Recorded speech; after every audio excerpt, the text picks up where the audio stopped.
Hi guys, I'm back to read tonight some more of our Angel Tree book.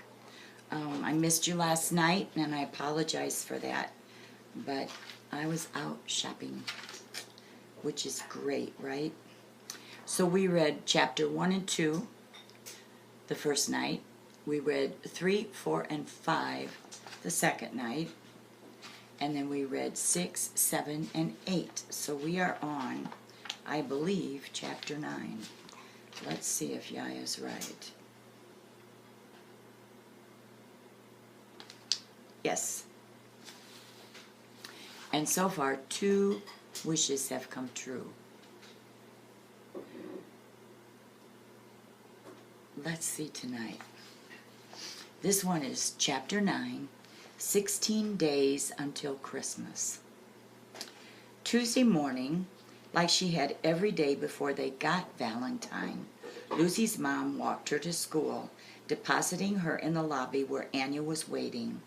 It was utterly mortifying to be in 6th grade and dropped off by her mom. Boy, that would be true, wouldn't it?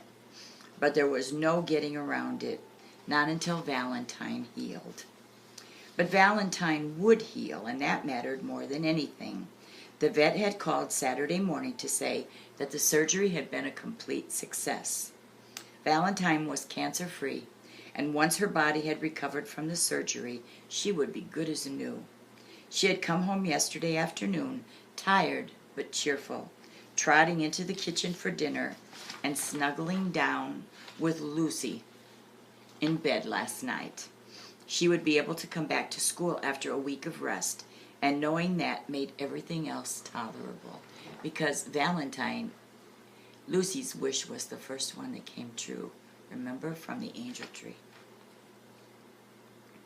The hallway of Pine River Middle School was packed. Lucy could hear the footsteps of all the kids heavy in winter boots.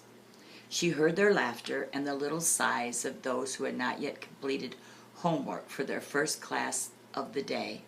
She felt the heat radiating off the boys who ran down the hall and the girls who pretended not to be following in their wake, their arms and backpacks brushing against Lucy as they passed. And of course there were the smells: syrup from morning waffles, woolly sweaters, damp mittens, strawberry shampoo, freshly applied lip gloss, and 1,000 others that blended together into a potpourri that was fully and uniquely Pine River Middle School. "Bye, sweetness," her mom said, sneaking a surprise kiss onto Lucy's forehead.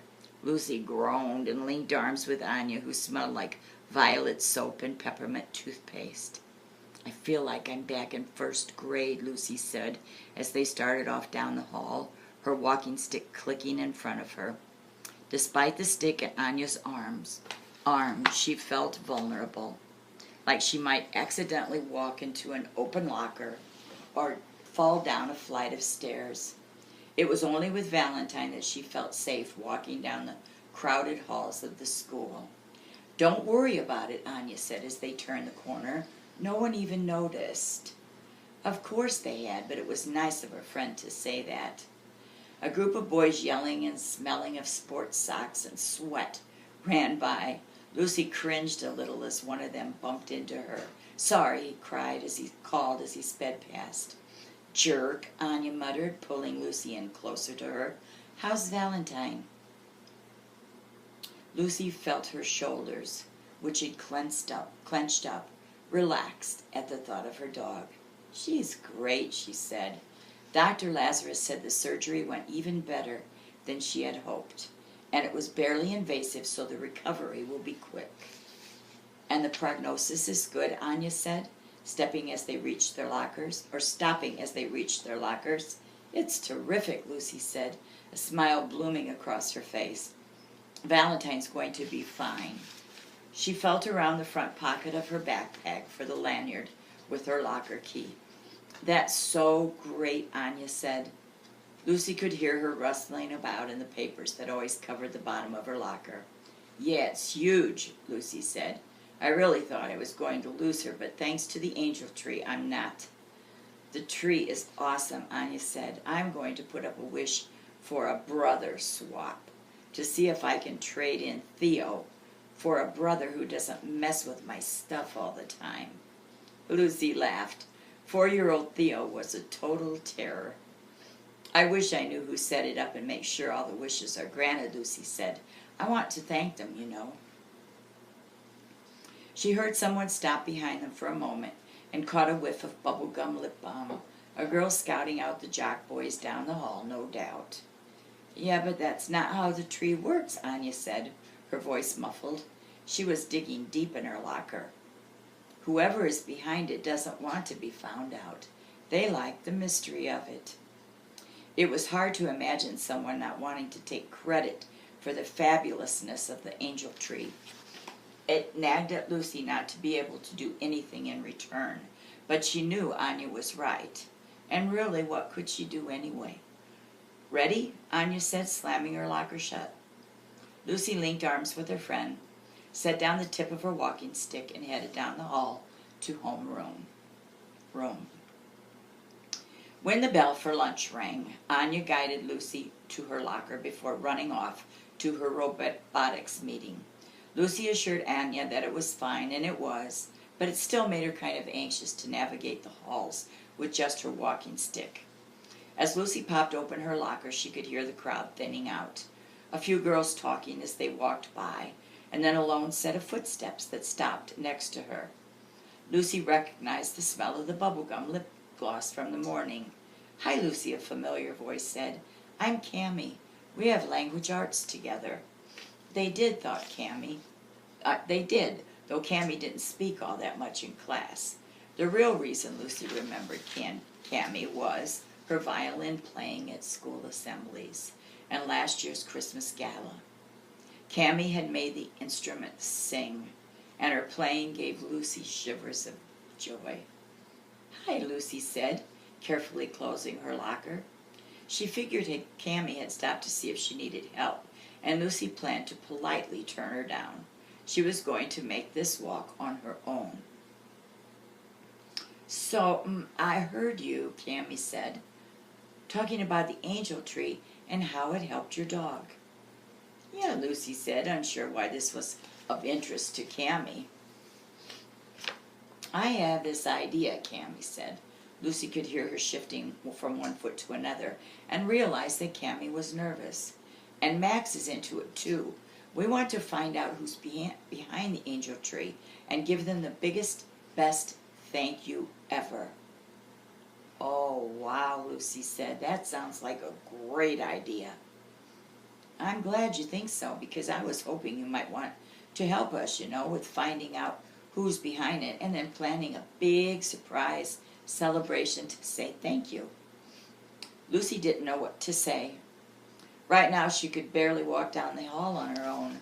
How was she supposed to help uncover the secret angel behind the tree and then run around town planning a big thank you party? Even with Valentine, it was more than Lucy could imagine, way more than she had ever done on her own. Camilla seemed to mistake her silence for disapproval. "I know the person behind it is supposed to be a mystery," she said hurriedly. "But he or she has been doing it for over 25 years. Don't you think it's time they got something in return? Some kind of celebration to show how grateful we are?" Lucy definitely agreed, but now another thought was occurring to her. Cammie had to have other friends who could see and be 100 times more helpful than Lucy. So why was Cammie here asking her for help? "Yeah, maybe you're right," Lucy said. "I'm just not sure how much I could help you. Obviously I can't see anything, and I don't get around easily. Don't you have other people you could ask? People more helpful than me?" Cammie coughed uncomfortably. "Well, actually right now, I'm taking a bit of a break from my friends, because pretty much all of them except Mac are in orchestra, and I'm not." She paused. "I'm just not hanging out with them right now. And anyway, the fact that you want to thank the person behind the tree, that matters way more than being able to see. I'm not so sure about that, Lucy said. Cammy laughed easily. Believe me, if you want to help, we can find all kinds of ways you can be part of it. That will be easy. Lucy had to think Cammy was mistaken. She had no idea of all the challenges that faced Lucy in a day. Please say yes, Cammy said, laying her hand on Lucy's arm. I know you want to.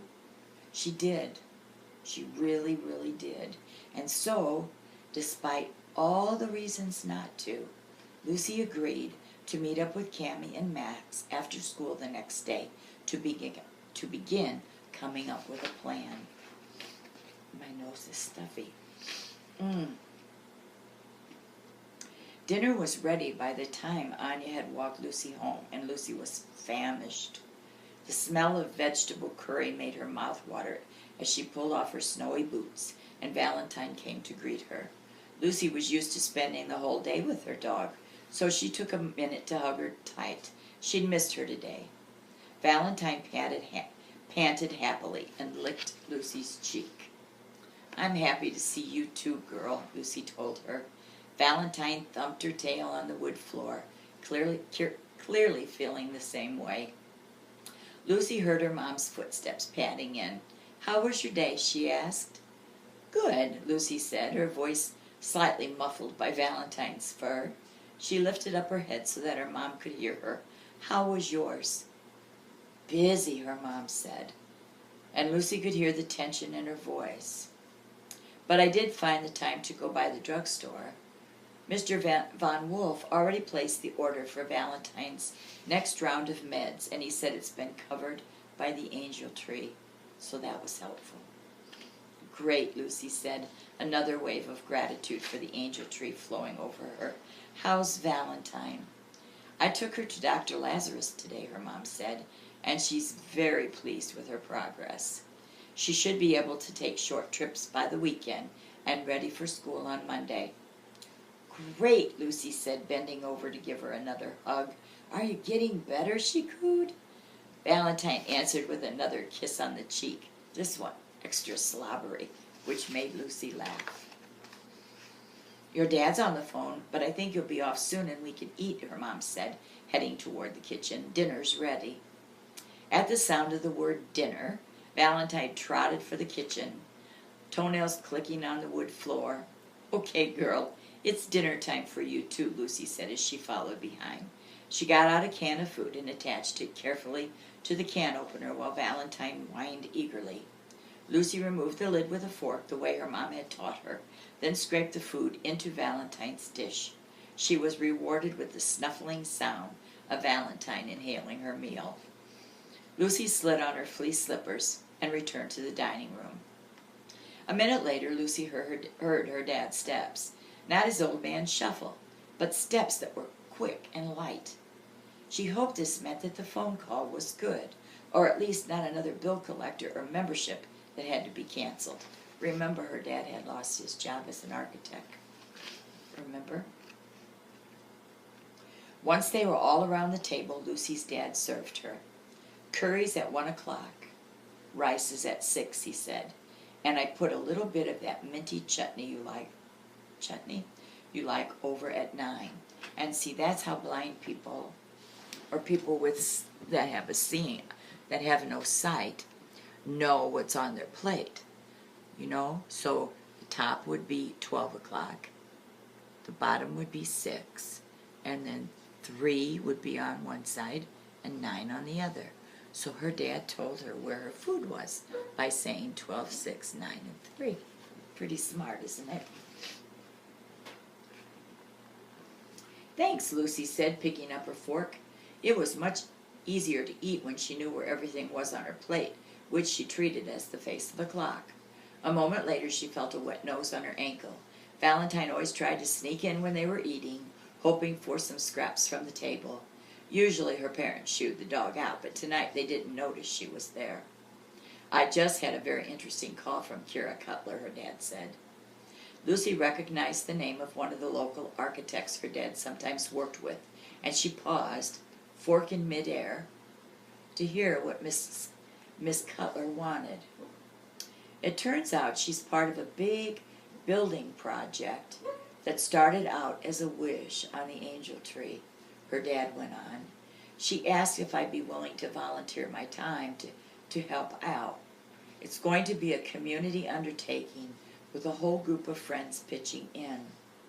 "That's wonderful," Lucy's mom said, "and it's great they asked you to help." "It is," her dad said, his fork scraping along his plate as he scooped up a bite of curry. "It'll be good to have somewhere to go every day and to be part of something meaningful." "Absolutely," her mom said. "Do you know what kind of building it is?" Lucy asked. "She didn't say," her dad said, "but I'm up for anything." It was terrific to hear her dad sound so excited about something, and it reminded Lucy of her talk with Cammie. "Dad," she asked, "did Miss Cutler say anything about the person behind the angel tree?" "I asked who was organizing the building project, actually," her dad said, "because it's an awfully big thing to pull together. But even Kira has no idea who's behind it.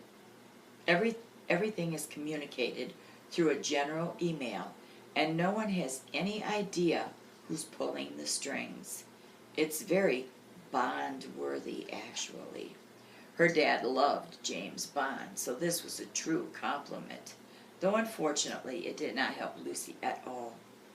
Still, it was something to tell the others when they met the next day, and even though she was feeling worried that her presence wouldn't help, she had to admit she was looking forward to the meeting. Chapter 10. 15 days until Christmas. The halls were crowded as Cammie made her way to her locker after school on Wednesday.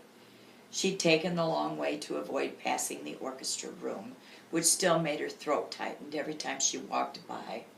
Her arms felt oddly empty without her violin case, and keeping distances from her music friends to duck their questions about her missing rehearsals was getting harder and harder. All of which had made Cammie decide that she needed a second project. Joe was stuffing books in his book bag when Cammie finally made it, his cheeks a healthy pink, the corners of his mouth turned up just slightly. On Monday, when he had first gotten whatever news that made him so happy, Cammie had heard him whisper the words angel tree, which totally made sense. What else would bring such happiness to someone as sad as Joe? And Joe's wish came true, because he wished for his mommy to be home from, she's a Marine, remember? And she was in Afghanistan, I think, and she had a wish come true, or he had a wish come true, that she was going to come home and be with him for Christmas. And that was why Cammie had come to the decision to make Joe her other project. Reaching out to an isolated student was just the sort of thing Willow would do, and it would make a very nice story at dinner for her grandmother. And right now she needed as many nice stories as she could get, because so far her attempts to help had fallen short or gone totally unnoticed. So even though Max was going to fight her on it, Cammie's new mission was to convince him to let Joe join them in their bigger quest, the one to find the person behind the angel tree. And the time to do that was now. Cammie gave Joe a big smile, grabbed her stuff out of her locker, and hurried to meet Lucy and Max before Joe left the building. Cammie had noticed he often lingered after the last bell, so she figured she had about 10 minutes to talk to Max and talk him into her plan. "Hi, Cammie," Lucy said, when Cammie was still more than 10 feet away. "Well, hi," Cammie said as she came closer. "How did you know it was me?" Lucy's face, which was a frown of concentration as she put her books into her bag, slipped into a brief grin. "Your bubblegum lip gloss," she said. Cammie was impressed. "Really? You can smell it that far away?" Lucy nodded, twining a beautiful maroon scarf around her neck. Blind people's other senses get really good to compensate for not being able to see, I guess. "That sounds like a good thing," Cammie said. Lucy wrinkled her nose. "Not in the cafeteria," she said, and Cammie laughed, thinking of yesterday's meatloaf special that was anything but special. "Hello, ladies," called Miss Marwich. She was walking down the hall looking calm, despite the chaos of running and yelling kids all around her. "Hi," Cammy said, smiling like she always did when she saw the friendly librarian. Her hair was falling out of its bun, and her comfortable old sweater had a few bits of cat hair clinging to it. Miss Marwich kept a picture of her cat Tango on her desk, and sometimes entertained students with stories of his adventures chasing mice in the backyard.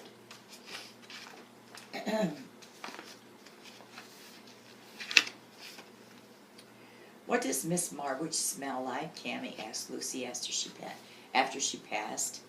"She wears a rose lotion," Lucy said, but then her brow creased slightly. "And she smelled like something else today. Lavender, I think." Max was walking toward them, his backpack half open and a hat falling out of his coat pocket. "Let's go talk at Cinnamon's," he said. "I'm dying for one of their donuts." "Sounds good," Cammy said, and took a deep breath. "And I had an idea. I think we should ask Joe to come too. I want him to help us find out who's behind the angel tree." At that, Max's whole body went stiff. "What?" he asked. I just, Max, he looks so lonely all the time," Cammy pleaded. "And the other day I think he got a wish granted, because it was the first time all year I saw him smile and he said the words, 'angel tree.' So I think he'd—" "No way," said Max firmly. "Sometimes people have a story," Cammy said, thinking of her violin, and how her music friends probably thought she was being a jerk, when in fact she'd do almost anything to be back practicing with them. "That's a good point," Lucy said thoughtfully. They both turned to her. "I mean, we all have reasons why we do things," Lucy went on, "and they're not always obvious." "He didn't have a good reason for punching me," Max said, though Cammy could tell he found it harder to argue with Lucy than he did with her. "Lucy's right," Cammy said, jumping on that. Let's give him a chance." "It would be the Christmassy thing to do," Lucy added. "He'll say no," Max said. "He's not going to want to do anything with me." "So then we just ask," Cammy said, feeling that victory was close. "And if he says no, that's the end of it." "Whatever," Max shrugged, he said, but his smile was gone. "Thanks," Cammy said gratefully. Then she headed down the hall. "I'm going to see if I can catch him at his locker. I'll meet you guys at the front door in 5 minutes. "I love how it smells in here," Cammy said to Lucy and Max as she pushed open the door of Cinnamon Bakery, the warm air swirling around them, thick with chocolate, butter, and of course cinnamon. Max just shrugged, his face sullen. Joe had agreed to meet them after he finished a project in the computer room, and Max did not seem happy about it. "Yeah, it's pretty heavenly," Lucy agreed as Cammy led her over to the table by the window. Max followed, his steps exaggeratedly heavy, like he was walking to an execution. Cammy tried not to roll her eyes. She got that Max didn't like Joe, but it was time to put their fight in the past and move on. They had bigger things to worry about now. The wooden tables and chairs of Cinnamon Bakery were painted a cherry red that stood out against the snowy white walls. Black and white photos of the original Cinnamon, a fat dachshund, dotted the walls.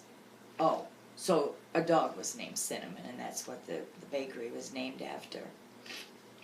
She was the childhood pet of Sida and Clementine Wilson, the sisters who owned the bakery.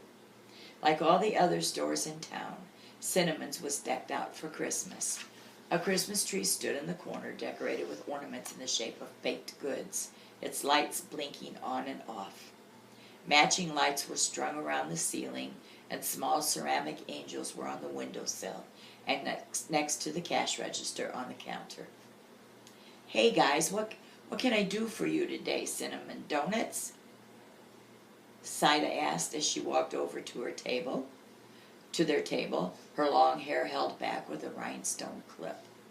The sisters did everything from baking to mopping up at night and knew pretty much everyone in town by name and favorite baked good. Perfect, Cammy said. We'll take a dozen. She glanced out the big glass windows. Through the steam from the ovens in back, she could see Joe coming down the sidewalk, hands jammed into his pockets, his head down.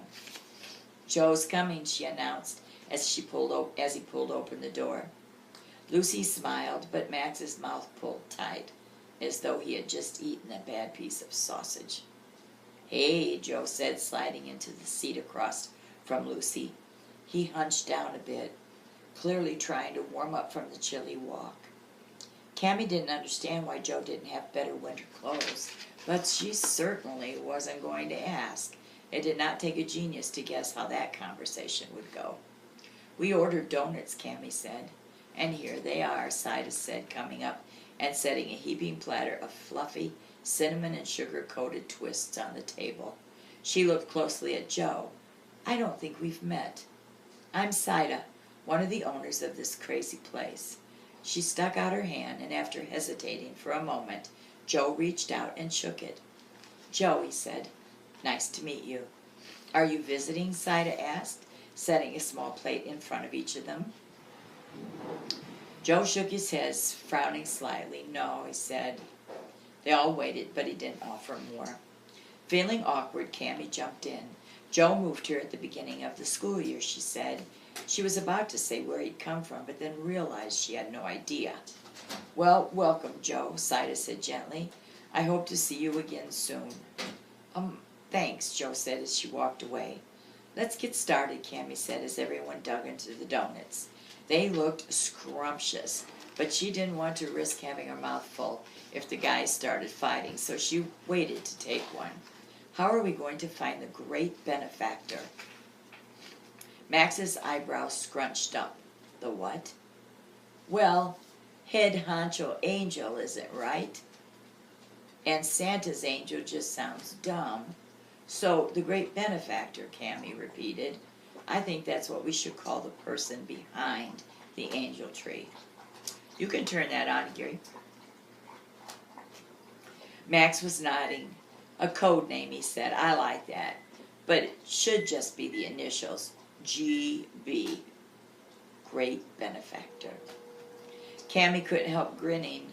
She'd come up with a name for Max, knowing his obsession with anything spy-related. And sure enough, he was looking more cheerful as he reached for his third donut. So what's our plan to find the GB? Cammy asked. I had an idea, Max said. In the movies, they sometimes make a profile of the person they're searching for, like a list of traits that serial killers have or something. It helps narrow down the search. So we should make a list of traits that serial givers have? Cammy asked, laughing. Something like that, Max said.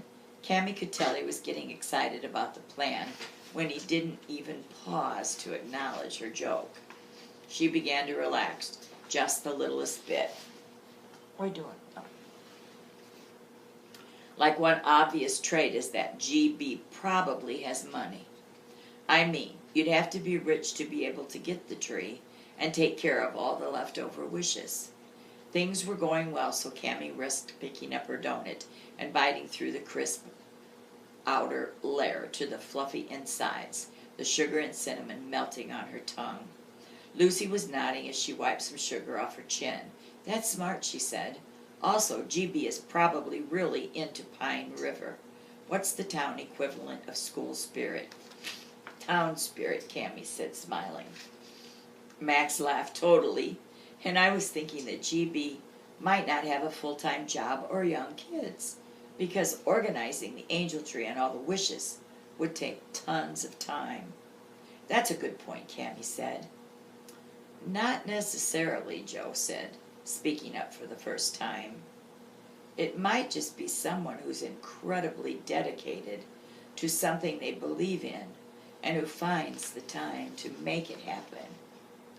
In a profile, you're just going for the most likely scenario, Max said irritably, and GB not working is the more likely situation. Joe looked like he was about to argue, so Cammy dropped her donut back on her plate and spoke up.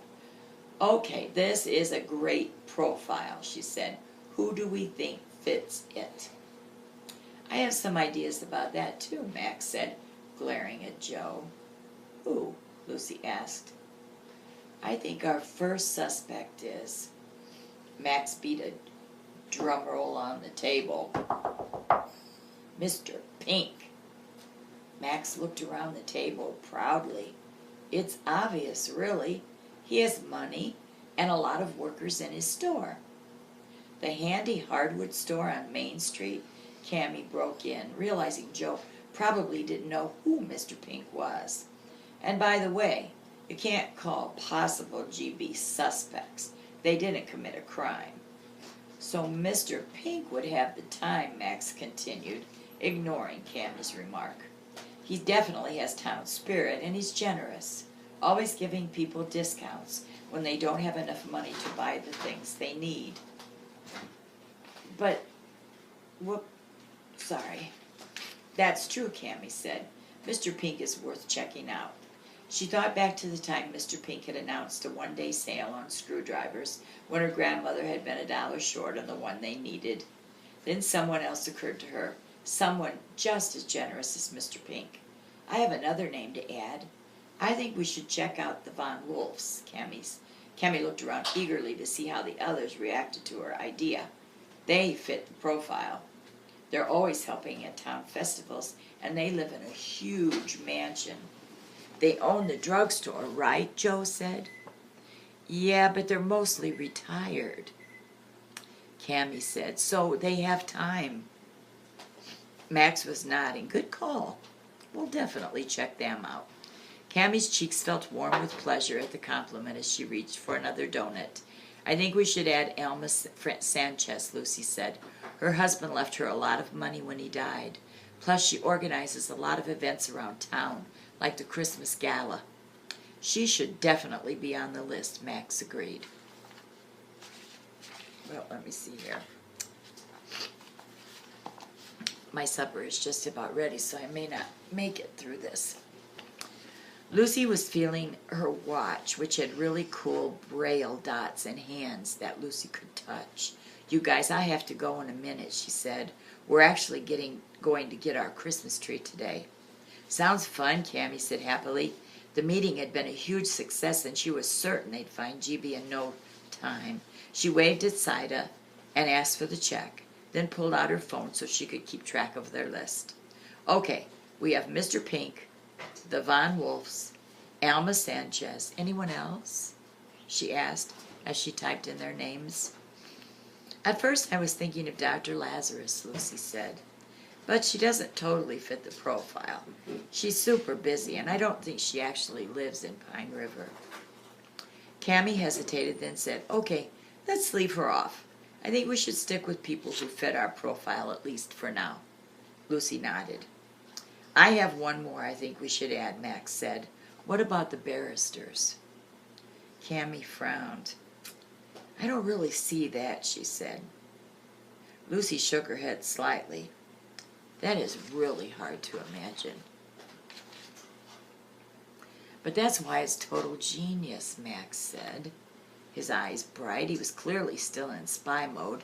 You never guess them, which is the perfect cover. Who are the barristers? Joe said. This weird old couple, Max started. They're not that weird, Cammy said. They just hardly ever come out of their house, and when they do, they never talk to anyone. There are all kinds of stories about them, Max continued, like they work for the CIA or are political fugitives. No one knows for sure, but they've got to have some kind of secret, and that's why they stay hidden all the time. But you still think they might be GB? Cammy asked. She wasn't buying it. Max nodded. Just think about it, he said grandly, clearly loving his theory. This whole time they act like they're not part of the town, but secretly they're the force behind the town's most famous tradition. Cammy could tell Max was doing his typical Max thing, getting totally carried away. But Lucy was nodding. Max could be right, she said. Max grinned at Cammy, who rolled her eyes. It seems like a waste of time, but if it made him happy, it was fine by her. Is there anyone else? I don't really know anyone in town, Joe said, but I was thinking about another trait we should add to the profile. Cammy looked at him surprised and pleased. He wanted to contribute something. Once he was really part of things, she could casually mention to her grandmother how she had helped bring him out of his shell. That's great. What? She said, trying to sound supportive. It's probably someone who doesn't have a big ego, Joe said. I mean, they do all this awesome stuff but never want credit for it. I don't know many people like that. He shot a pointed look at Max. Cammy hoped that Max didn't see it, but his face immediately darkened. What's that supposed to mean? He said. Just that someone like you would never do something like that, Joe said, with venom.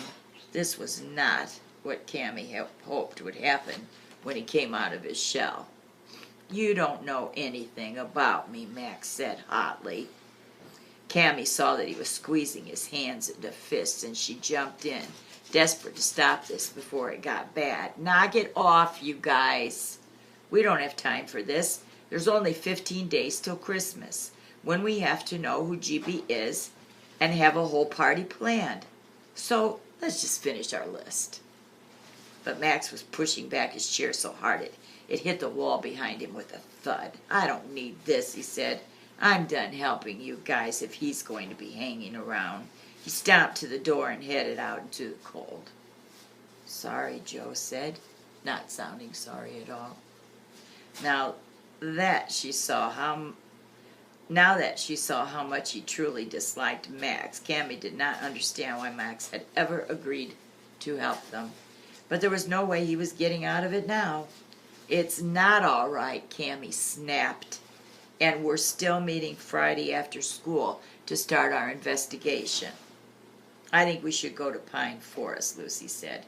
Cammy was grateful for Lucy's optimism in the face of the disaster that had just happened. Pine Forest is the Christmas tree farm where almost everyone gets their trees, Cammy explained to Joe. If GB got the angel tree from Pine Forest, it might be a good place to start looking for clues. I'll be there, Joe said, but I can't speak for anyone else. He seemed cheerful as he put on his coat and headed out. Well, that didn't go well, Cammy said with a sigh. There was no way she could tell her grandmother about the meeting now. Well, maybe Max will change his mind, Lucy said, clearly not believing a word of it. Cammy had a sneaking suspicion that her great plan was over before it would start. Here's your check, Sida said, setting it down, and aren't you ladies generous to treat? Cammy would have laughed if she'd had it in her. Of course the boys had stuck her and Lucy with the bill, the not-so-perfect ending to a not-so-perfect afternoon. That was good. I have to eat supper now. So, we are up to chapter 11. And it's getting good, isn't it? But we still only have 2 people whose angels' wishes have come true. Let's see what happens next time. I had a great time reading to you guys tonight. Tomorrow's the day off school. Well, we've got a lot of days off school, so we'll read some more. And if you have some suggestions, I need you to write because I really enjoy doing this. And I will read what you want me to read. So, have a good night. Be good boys and girls. If you went to the sock hop, high five, thumbs up. I love it.